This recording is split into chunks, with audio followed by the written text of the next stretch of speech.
بسم اللہ الرحمن الرحیم۔ السلام علیکم ورحمۃ اللہ وبرکاتہ۔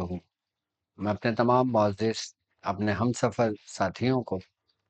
اپنے تمام مریدین کو، اپنے تمام چاہنے والوں کو، اور جو لوگ میرے ساتھ اس روحانی اس مبارک سفر میں قدم بہ قدم شانہ بشانہ میرے ساتھ ساتھ پہلے دن سے سورہ قریش کے لشکر میں شامل ہو کر اپنی منزل کی طرف آگے بڑھ رہے ہیں، میں ان تمام لوگوں کو، اور وہ لوگ کہ جو دنیا میں جہاں کہیں سے بھی تعلق رکھتے ہیں، روحانیت کی جستجو میں، عملیات کی تلاش میں، سلاسل کے ذکر و اذکار، اور بالخصوص سورہ مزمل شریف کے وہ اعمال جو ہمارے خانوادے سے منسوب ہیں، ان کی اجازتوں کے لیے جڑے ہیں، میں ان تمام لوگوں کو، اور وہ لوگ کہ جو اپنے مسائل میں گرفتار ہیں، پریشان ہیں، اور چاہتے ہیں کہ قرآن اور سنت کی روشنی میں ان کو ان کے مسائل کا حل ملے، میں ایسے تمام لوگوں کو اپنے خاندان قادریہ، سلسلہ سہروردیہ، چشتیہ، قلندریہ، ابوالعلیہ، جہانگیریہ، حسنیہ، عثمانیہ، طارقیہ، شاذلیہ میں ایک بار پھر راہ عملیات سیزن 3 کے ایپیسوڈ 10 میں خوش آمدید کہتا ہوں، اور الحمدللہ شکر ہے اس رب کا کہ جس نے ہمیں دوبارہ شعبان کا مہینہ دیکھنا نصیب کیا، کرم ہے اس رب کا کہ جس نے ہمیں اس بابرکت محفل کا حصہ بنایا، اور ہم اپنے رب کا جتنا شکر ادا کریں کم ہے کہ اس نے ہمیں اتنی نعمتوں سے نوازا، کہ جس میں ایک نعمت روحانیت اور دین کو سیکھنا بھی ہے، کہ یہ ایسی نعمت کہ جو زندگی میں بھی آپ کی رہنما ہے، آپ کی رہنمائی کرتی ہے، اور آپ کے مرنے کے بعد بھی آپ کے اولادوں کی پرورش کرتی ہے۔ یعنی کہ کوئی شخص اگر روحانیت کا علم سیکھتا ہے، دین کے علوم سیکھتا ہے، اور اگر وہ اپنے ساتھ چلنے والوں کو ان کی تربیت ایسے کرتا ہے کہ وہ گزر بھی جائے، تو وہ تربیت اس شخص کے لیے جو گزر گیا وہ اس کے لیے صدقہ جاریہ بن جاتی ہے، وہ اولادوں کے لیے نفع بن جاتی ہے۔ علم ایک ایسی شے ہے کہ جس کے بارے میں ہمیں باقاعدہ حکم ہے اور ہم پر فرض ہے کہ ہم علم کو سیکھیں اور جانیں۔ یہ ایسے ہی ہے کہ جو شخص علم کی تلاش میں گھر سے نکلتا ہے، علم کی جستجو میں گھر سے نکلتا ہے، تو حدیث میں ہمیں ملتا ہے کہ فرشتے اس کے لیے دعا کرتے ہیں، اور فرشتے اس شخص کو اپنے سائے میں لے لیتے ہیں، اور جو شخص علم تلاش کرنے کے لیے نکلتا ہے، ایک ملک سے دوسرے ملک سفر کرتا ہے، ایک شہر سے دوسرے شہر سفر کرتا ہے، تو اگر اس راستے میں اس کے ساتھ کوئی حادثہ ہو جاتا ہے تو اس کے لیے شہادت کا اعلیٰ درجہ ہے۔ یعنی کہ علم کی ہماری دنیا میں، ہمارے مذہب میں، ہمارے دین میں کتنی اہمیت ہے، کہ جو شخص دین کے راستے پر نکلا اور وہ کسی حادثے کا شکار ہو گیا تو وہ اسے مردہ نہ کہو، وہ زندہ ہے، تم اس کا شعور نہیں رکھتے۔ یہ قرآن کہتا ہے ان کے بارے میں کہ جو اللہ کی راہ میں شہید ہوئے ہوں، اور یقیناً علم بھی اللہ کی راہ میں انسان سیکھتا ہے اور اس کی راہ میں چلتا ہے، کہ پھر وہ جہاد کے زمرے میں آتا ہے کہ جس کے بارے میں سرکار دو عالم صلی اللہ علیہ وآلہ وسلم کا فرمان ہے کہ اب ہم جہاد اصغر سے اکبر کی طرف لوٹتے ہیں، کہ یعنی کہ وہ جہاد جو ہم اپنے نفس کے خلاف کرتے ہیں۔ اور علم کی جستجو میں، علم کی راہ میں ہماری سب سے بڑی رکاوٹ جو بنتا ہے نا، وہ ہمارا نفس بنتا ہے، کہ جو ہمیں آگے بڑھنے نہیں دیتا، ہمیں آگے کامیاب نہیں ہونے دیتا، ہمارے بیچ میں کچھ ایسے وسوسے پیدا کرتا ہے کہ جس کی وجہ سے انسان کے قدم پیچھے ہٹ جاتے ہیں۔ اور جو شخص علم سیکھنے کے لیے کوئی اپنا ہم سفر تلاش کرتا ہے اور ایک اپنا رفیق تلاش کرتا ہے اور اس کے ساتھ ہم سفر کرتا ہے، تو گویا وہ اس حدیث کے زمرے میں آتا ہے جس کے بارے میں رسول اللہ صلی اللہ علیہ وآلہ وسلم نے فرمایا کہ جب تم کسی رستے کا انتخاب کرو تو اس کا ہم سفر تلاش کر لو، یعنی کہ اس کا رفیق تلاش کر لو، اس کا دوست تلاش کر لو۔ کہ علم سیکھنا، روحانیت سیکھنا، اس راستے پہ چلنا، اور یہ بھی میں سمجھتا ہوں کہ اللہ رب العزت کی طرف سے توفیق ہے. اللہ اگر توفیق نہ دے تو انسان کے بس کا کام نہیں. فیضان محبت تو عام ہے، عرفان محبت عام نہیں. یہ وہ محبت ہے جو عرفان کی ہے، یہ وہ علم ہے جو عارفوں کا ہے، یہ وہ علم ہے جو عام نہیں ہے، خاص ہے، خواص کے لیے ہے. یقیناً اگر آپ ہمارے ساتھ جڑے ہوئے ہیں، ہمارے ساتھ اس سفر میں ہیں، راہ عملیات میں ہیں، تو آپ ایک ایسے راستے پر ہیں کہ جسے کہا گیا ہے کہ یہ جہاد کا راستہ ہے. کیونکہ علم سیکھنا اللہ کی راہ میں اپنے آپ کو قربان کرنے کے مترادف ہے.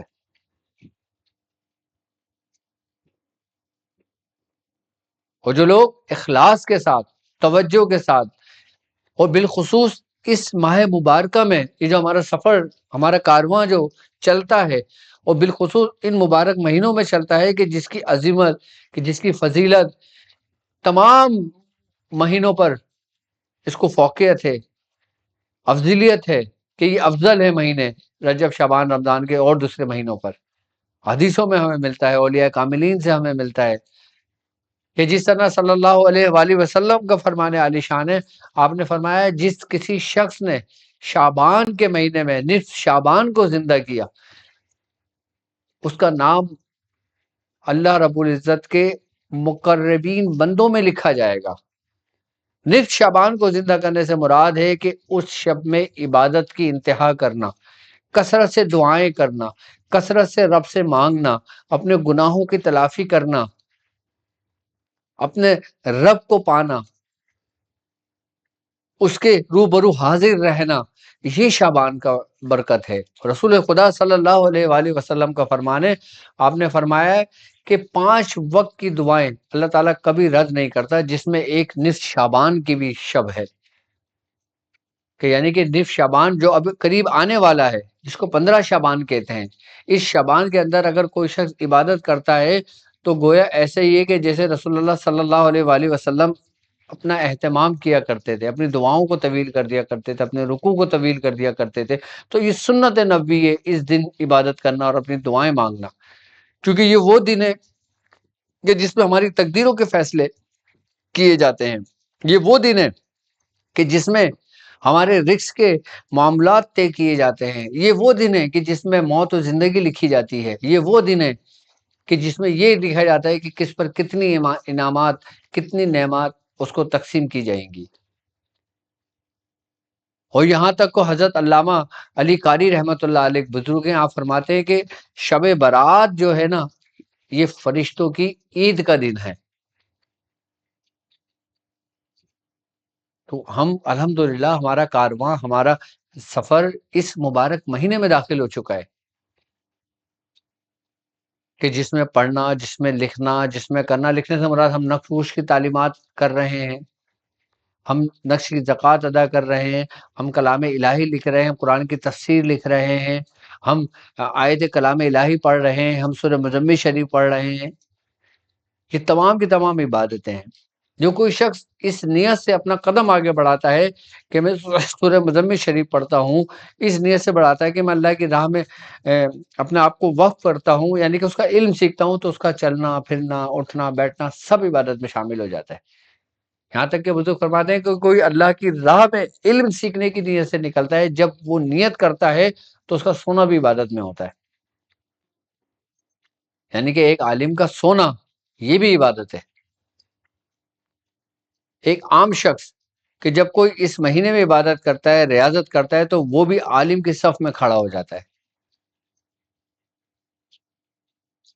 کہ اس کا چلنا پھرنا اٹھنا بیٹھنا بھی عبادت میں کاؤنٹ ہو جاتا ہے. اور یقیناً ہمارے ساتھ چلنے والے لوگ دنیا دار بھی ہیں، روزدار بھی ہیں، اور روحانیت کے متلاشی بھی ہیں، عملیات کی جستجو میں بھی ہمارے ساتھ لگے ہوئے ہیں. تو آج کے دن میں اس خاص برکت سے جو ابھی 13، 14 اور 15 شعبان آئے گا، میں اس میں ایک ایسا عمل تعلیم کرتا ہوں آپ کو کہ آپ یہ صرف 3 دن عمل کریں گے. کتنے دن؟ صرف 3 دن یہ عمل پڑھیں گے. آپ کا قرض اگر پہاڑوں کے برابر بھی ہوگا نا، تو آنے والی شب برات سے پہلے پہلے آپ کا وہ قرضہ اتر چکا ہوگا، آپ اس سے بری و ذمہ ہو چکے ہوں گے. صرف اس عمل کی برکت سے جو سورہ مزمل کی ایک آیت سے ہے، اور کمال کی آیت ہے سورہ مزمل شریف کی. اور لیکن یہ عمل ہوگا صرف اسی 3 دنوں میں، 13، 14 اور 15. اور جو لوگ میری ویڈیو سن رہے ہیں، مجھے دیکھ رہے ہیں، مجھے جان رہے ہیں، اور اگر ان کو نصیب ہو یہ شعبان کے جو بالخصوص ہیں ان میں اگر کر لیتے ہیں تو ان کے قرضہ پہاڑ کے برابر بھی ہوگا، تو اللہ تبارک و تعالیٰ اس کو ایسے اس کے اسباب ہوں گے کہ دوسرا سال آنے سے پہلے پہلے اس کا قرض ادا ہو جائے گا. اور اگر جو لوگ 15 شعبان کے بعد میری ویڈیو سنتے ہیں، 16 شعبان کے بعد ویڈیو سنتے ہیں، تو پھر وہ آنے والے مہینے کی 13، 14، 15 کو ان تاریخوں میں یہ عمل کر سکتے ہیں.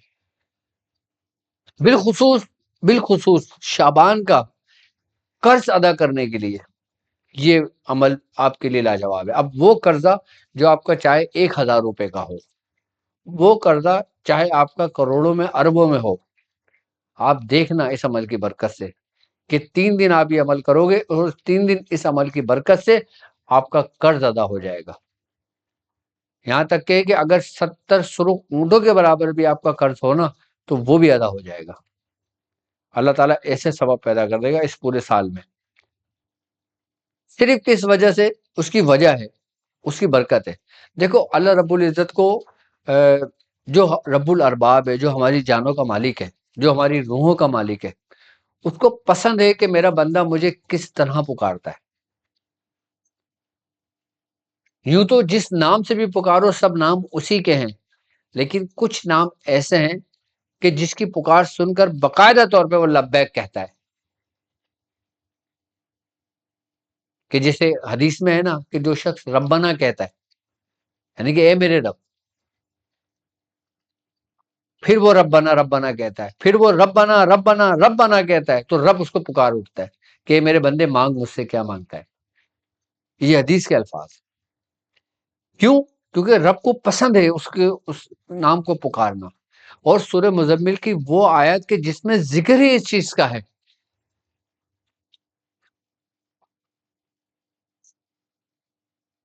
کہ تمہارا قرض ہی آسانی کے ساتھ ایسا ادا ہو جائے گا کہ تمہیں پتہ بھی نہیں چلے گا. اور قرض کی ادائیگی کے لیے، اور ہر اس قرض کے لیے کہ وہ قرض چاہے آپ نے کسی گھر کے لیے لیا ہو، کسی کاروبار کے لیے لیا ہو، یا پھر آپ غلطی کر بیٹھے ہو، آپ نے سود پہ پیسہ اٹھا لیا ہو، آپ غلطی کر بیٹھے ہو، آپ نے بینک سے قرض لے لیا ہو، آپ غلطی کر بیٹھے ہو، آپ نے کسی ایسے شخص سے قرض لے لیا ہو جو سود پہ کاروبار کرتا ہو، جو سود پہ لین دین کرتا ہو. یعنی کہ سود تو کھلا کھلا اللہ سے جنگ ہے، اعلان جنگ ہے. سود کا پیسہ کھانا، سود کا پیسہ لینا، سود کا پیسہ استعمال کرنا. اور ایسا ہی ہے سود کا پیسہ کہ جیسے آپ نے ساری زندگی بھر کے ایک ڈرم میں دودھ بھرا، پوری محنت سے بھرا، اور اس میں 2 قطرے ایلوے کے ڈال دیے. ایلوا ایک جڑی بوٹی ہے، گود ایسا کہ انتہائی کڑوا، کہ جو پورے دودھ کو خراب کر دیتی ہے. یعنی کہ آپ کے پورے بھرے ہوئے دودھ کو صرف ایک قطرے نے آپ کو دودھ کو پورا خراب کر دیا. انسان سے غلطیاں ہو جاتی ہیں، انسان پھنس جاتا ہے. اور یقیناً ہمارے ساتھ جڑے ہوئے پتہ نہیں کتنے لوگ ہوں گے جو بینک کے قرضوں میں دبے ہوئے ہوں گے، جو بھائیوں کے قرضوں میں دبے ہوئے ہوں گے، رشتہ داروں کے قرضوں میں دبے ہوئے ہوں گے.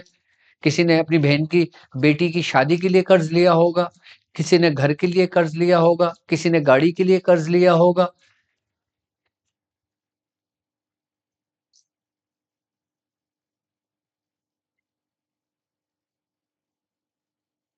اب وہ لوگ کیا کریں؟ کس کا دروازہ کھٹکھٹائیں؟ جو دے سکتا ہے، جو صاحب حیثیت ہے، وہ بھی نہیں دیتا. تو یقیناً پھر وہ ایسا ہی در کھٹکھٹائے گا نا کہ جہاں سے اس کو مایوسی نہ ہو. تو وہ میرے رب کا در ہے. اور ان 3 دنوں میں، کہ جن 3 دنوں میں دروازے کھلے ہوئے ہوتے ہیں خزانوں کے، اس کے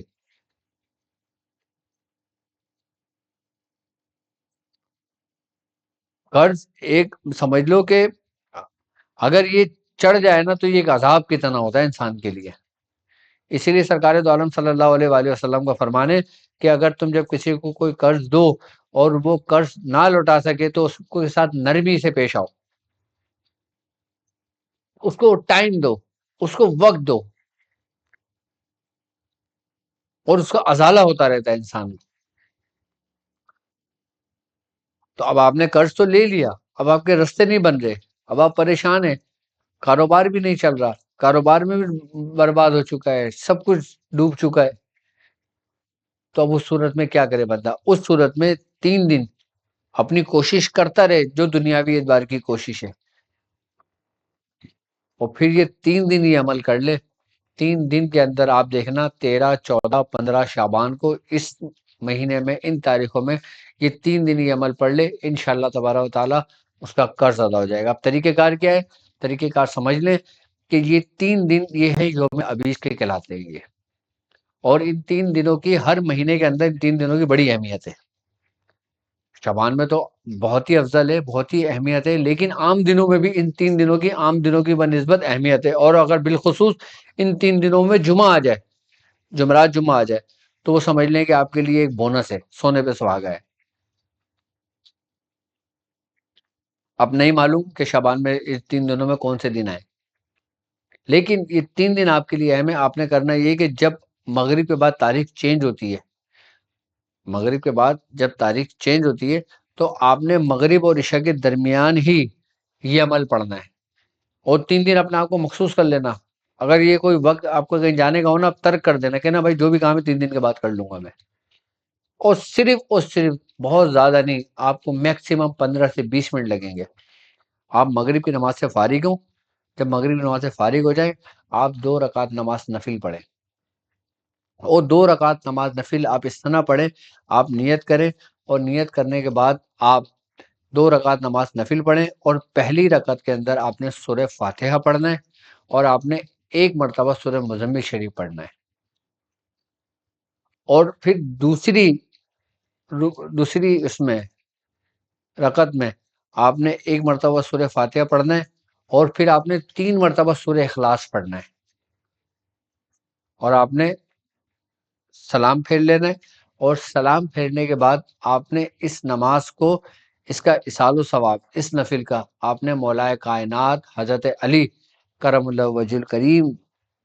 کو آپ نے اس کا اصال و ثواب کرنا ہے، اور اہل بیت کو کرنا ہے، اور اس کے بعد آپ نے یہ عمل پڑھنا ہے۔ آپ نے سورہ مزمل شریف پڑھنا ہے دیکھ کر، قرآن اگر یاد ہے تو اچھی بات ہے، اور اگر جن کو یاد نہیں ہے، ظاہر سی بات ہے جو لوگ قرض دار ہیں، عام دیندار لوگ ہیں، ان کو سورہ مزمل شریف یاد نہیں ہوگی، تو سورہ مزمل شریف اٹھائیں اور سورہ مزمل شریف پڑھنا شروع کریں، اس انداز سے پڑھنا شروع کریں کہ بسم اللہ الرحمن الرحیم،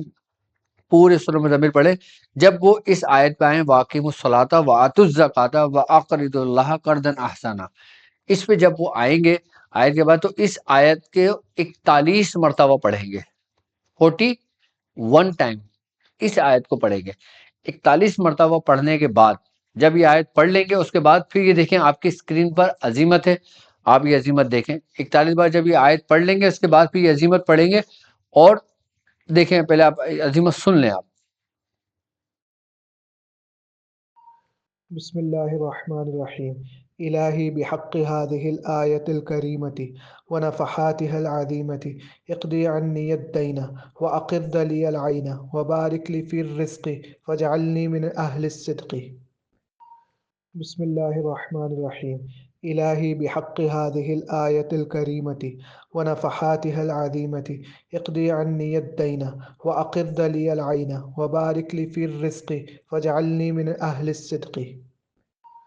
بسم الله الرحمن الرحيم. إلهي بحق هذه الآية الكريمة ونفحاتها العظيمة اقضي عني الدين وأقض لي العين وبارك لي في الرزق واجعلنی من أهل. آپ نے پھر یہ عظیمت جو آپ نے سنی، الہی بحق حاضر آیات الکریمتی و نفاحتی العظیمتی اقضی عنی الدین واقر لی عینا وبارک لی فی الرزق وجعلنی من اہل الصدق، یہ آپ نے 21 مرتبہ پڑھنا ہے۔ اس کا مطلب بنتا ہے کہ اے میرے اللہ، اس آیت کریمہ کے واسطے سے اور اس کی عظیم روحانی خوشبوؤں کے طفیل میرا قرض ادا کر دے، میری آنکھوں کو ٹھنڈک عطا کر، یعنی کہ خوشحالی سے ٹھنڈک عطا کر، میرے رزق میں برکت ڈال دے، اور مجھے سچائی اور اخلاص والے لوگوں میں شامل کر دے، آمین یا رب العالمین۔ 21 بار اس عظیمت کو پڑھ لیں، اور اس کے بعد اپنا اٹھ جائیں، پھر آپ اپنے جو بھی کام کرنا وہ کر لیں۔ اگر عشاء کا ٹائم ہو جائے تو پھر عشاء کی نماز پڑھ لیں۔